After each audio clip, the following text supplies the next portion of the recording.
যারা খুবই ক্রিটিক্যাল আহত অনেকের কথাই আমরা শুনছি, যারা চিকিৎসা পান নাই তারা আমাদের সাথে যোগাযোগ করবেন। আমাদের এখানে একটা কন্টাক্ট পার্সন দিয়ে যাচ্ছি, যার মাধ্যমে আপনারা যোগাযোগ করবেন। জাতীয় নাগরিক পার্টির পক্ষ থেকে আমরা আজকে সুনামগঞ্জে এসেছি জুলাই পদযাত্রায়।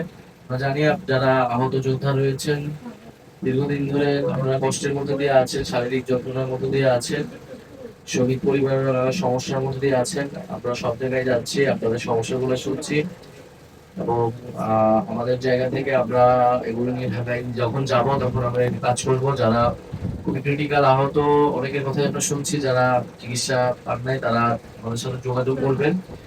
আমাদের এখানে একটা কন্টাক্ট পার্সন দিয়ে যাচ্ছি, যার মাধ্যমে আপনারা যোগাযোগ করবেন। শহীদ পরিবাররা যারা আইনগত বা মামলা জড়িত বা রাজনৈতিক নিরাপত্তা জনিত কোনো সমস্যায় আছেন, আমরা আমাদের স্থানীয় সংগঠনটা আপনাদের সাথে যোগাযোগ করবে। আমরা আমাদের জন্য দোয়া রাখবেন। আমরা কাজ করতে চাচ্ছি আপনাদের জন্যই, নতুন দেশ গড়ার জন্যই। আর সর্বোপরি বিচার সংস্কার এবং নতুন সংবিধানের দাবিতে আমাদের এই উদ্যোগ। আমরা জুলাই ঘোষণাপত্র এবং জুলাই সনদের জন্য আপনারা আপনাদের জায়গা থেকে স্মরণ হবেন। আমরা ইনশাআল্লাহ আশা করি যে আমরা 5 আগস্টের মধ্যে এটা পাবো। কারণ জুলাই ঘোষণাপত্রটা আমাদের যারা জুলাই আন্দোলন বলেছি আমাদের সকলেরই দাবি, এবং জুলাই সনদটা আমাদের দেশের সংস্কারের জন্য প্রয়োজনীয়। আজকে যেহেতু নামাজের সময় হয়ে গেছে, আমরা বিস্তার আর সময় দিতে পারছি না। আমরা হয়তো কর্মসূচিতে যারা আসবে তাদের সাথে সেখানে দেখা হবে, কথা হবে।